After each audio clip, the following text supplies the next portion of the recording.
Hey guys! Alright guys, we're here today to do one of our famous, infamous, glorious, magnificent, intergalactic... Ooh. I've never used that one before. I think you have, though. Have I? I think so. But it sounds magnificent. It does. Coming in that order and that being the last one. Yeah, it has a nice little impact. It has a nice presence. Yeah, it's a nice climatic moment at the end of the sentence, you know? Intergalactic Monday doubleheader, and we're starting off with a band that comes from the center of the universe, Toronto. Yes, for those of you that are not aware, the whole world revolves around us. Oh, I thought it was around the Scandinavian countries. No, it's us. Just don't tell that to the Vancouver people, because they think the world revolves around them. Oh. It's not true. It's not true at all. Alright, anyways, so this band is from the great city of Toronto. The name of the band is Panzerfaust. We've actually did one of their videos long time ago on the channel, but they just released this brand new video, this brand new track, I believe in March is when this came out. I think was I don't know the exact date. I'm losing track of time. To be honest with you, so am I. Everything is becoming a big blur. It's already been 3 weeks, and I didn't... 4. 4? Yes, 4. Shit. There's a long weekend that just passed, and I didn't even realize that was a long weekend. It's just like every weekend is a long weekend. Every day is a weekend. That's true too. Alright, so the name of the song is the Faustian Pact, Panzerfaust. By the way, I discovered this band when I went to see Dimo Borgir. They were the opening band, and since also the then... security. Well, some of the guys work sound, some of the guys work light, some of the guys work stage. The lead singer, I see him a lot. The lead singer does, like, he doesn't do security, he does more like stage work. Yeah. Like, lead, you know, like helping, like, as far as one of the road crew guys, but it's an in-town crew, if you will. Yeah. I see him almost at every show that I go to. He's a really nice guy. I've seen him at every time I've gone to the Opera House. Oh, yeah. Well, he's almost at every show. He works for Inertia, and they're the guys that organize all the shows. So anyways, Panzerfaust, one of my favorite Toronto local bands. Just gotta say that. I love these guys. And I discover them, and I love them, and they can do no wrong. Love these guys. Alright, let's check out this latest from Panzerfaust.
want to hear from you.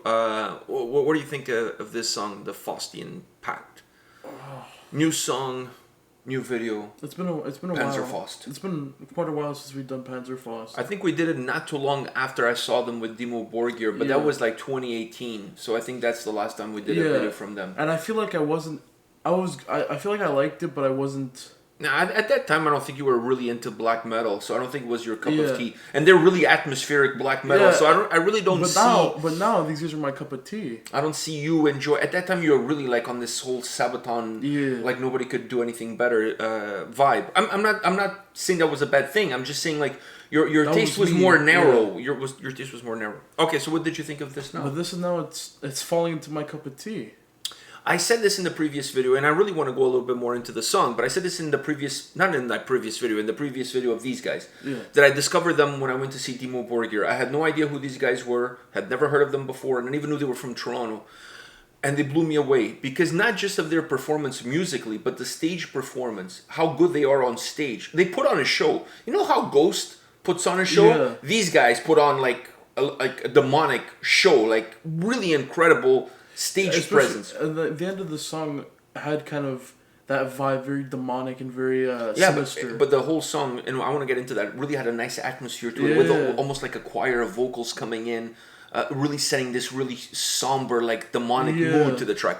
So anyways, live. So I was really blown away by these guys opening up for Dimmu Borgir. Then I found out they're from Toronto, and it was kind of interesting because you never think that there's incredible bands in your own town. When I heard them, I thought these guys were like American or Norwegian or like Scandinavian, whatever. Yeah. Because they didn't look like they were from Toronto. They are better than. How can I put this to you? They deserve more recognition. I think that's the best way to put it. They did a European tour last year with Wada across Europe. They've toured with Belfagor. Like, I mean, they've been around with some big bands on some big tours. They've played some big festivals. But to me, they haven't gained the notoriety that, in my opinion, they really deserve. And I think perhaps maybe being in Toronto hurts them a little bit. Because if they were more in like the Scandinavian countries. If they were from a Scandinavian country, they would be on a huge label by now and they would have blown up. I just don't think they get enough attention. Because talent they have. I mean, it's not a question. By the way, I'm wearing a shirt, in case you're wondering who this shirt is. This is another great band from Toronto. This is Astaroth Incarnate. They're a symphonic black metal band. So if you like this band, check out these guys. We've done a video from them on the channel. Great guys, great band. So there's a lot of talent in Toronto. But they kind of get overlooked. To me, they get overlooked a little bit. Yeah, first of all, they get overlooked because the Toronto market is really iffy. People in Toronto, I have the feeling they only, and I'm generalizing, all right? But people only show up for the big names. For the small names, nobody shows up. And to me, it's almost like this thing. They show up not because they listen to... Like, if Metallica is playing... because it's Metallica, they want to be... They want to say that, I was at the Metallica show this weekend. They pay $400 a ticket, and they're there getting drunk. They don't even listen to one song. They don't know one single track. They don't know anything. They're just there just to show some pictures on Instagram that they're there. Yeah. And then great bands from Toronto are playing, and the entrance at the door is $15. And there's like 20 people there, 30 people there. Like, why? So to me, there's a disconnect in Toronto that people show up for the big bands, but not necessarily for the smaller bands. We go to, not this year, but we go to a lot of shows. Yeah. It's the same faces at every fucking show, right? So, and that's not necessarily a bad thing, but what I'm saying is that the Toronto crowd is a really strange crowd. Yeah. Really strange crowd. It's almost like if you charge $200 a ticket, doesn't matter who's playing, they'll show up just to say that, like, hey, I was there. Hey, I paid $200 a ticket, I'm here, So it's really weird. To me, these guys, if they were in a different market, maybe even Montreal, definitely if they were in Europe. Yeah, Montreal is more of the European. Montreal has more of a European metal scene. Yeah. People show up. Let's put it that way. Like, people show up. And they don't show up just because... No, they show up because they listen to the music. You know what I mean? So, actually, the mayor of Montreal declared, I can't remember what day it is, but there's a metal day. An official, like, holiday, metal day. I feel like we should move to Montreal. I don't speak French. Well, I do, but it's very limited. We don't have to speak French. Like, my French is like a pedophile kind of French. Les enfants, parce que je ne sais pas. Fatigué. Like, that's pretty much all I know. Yeah, but we don't have to say we're... Well, we can't say we're from Toronto. we can't say we're that we speak English. We know what last time we were there, and I mentioned that, and you know. No, but if you didn't say we almost got lashed. If you didn't say we were from Toronto, we would have been perfect. I know, but the guy assumed that just because I'm Toronto, I'm Anglo-Saxon. I'm not. I'm Portuguese. Like could have just said that. Next time, I'm just gonna go with Portuguese. Because what if you said that? What if you said that to the guy? What would he say? I don't know. But anyways, we're getting sidetracked. That could have been a whole different timeline. Maybe the coronavirus would have never happened. Have you thought about that? That one conversation maybe was what triggered the bat soup in China. You just never know. He went there and he brought the bats with him. You never know. These Toronto guys. You just never know. Like seriously, like one little thing you change in your life could have like a global impact. Yeah. But anyways, going to this song.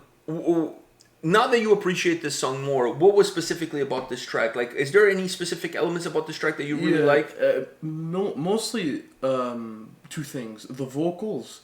Two sets of vocals. His two sets, but mostly his like black metal style of vocals. The deep harsh ones. The deep harsh ones, and then the guitar, because the guitar throughout the whole song had this beautiful, and yet so dark melody to it. Yeah, I agree. Going throughout the whole track, and it was absolutely amazing. And to me, they construct songs in a really creative way. Like this is a long track; it's just over the 8-minute mark, but that drum bridge is really well placed. Yeah, I didn't even know the track. I didn't even know the track was 8 minutes. Yeah, that's what I'm saying. But the way they construct the songs, they're not repetitive. It's not like they're repeating the same formula over and over again throughout the 8 minutes. Then at the end was going for like at least a minute, and it was just that. Oh, but the ending was perfect. Yeah. That ending was just so ominous. It had such an ominous vibe. Such a dark atmosphere. I really like the drum transition. I thought the way they do transitions on their track, either it be drums, guitars, or even sometimes just atmospheric elements, I think they do that like magnificently. They have really great transitions that allow the tracks to be extended. Fresh. It keeps not French, but fresh. It keeps the song fresh, and they extend the track, and they have a really good way of making the song push itself further and further without being repetitive, which is really important. And then the other element that I like about these guys live and from the studio perspective is really the atmospheric elements that they add with those choir of vocals in the background. It feels like you're in the church of the devil. It's just like, it's so ominous. And they do that live. And then if you see their live show, the lead singer is in this podium behind the band.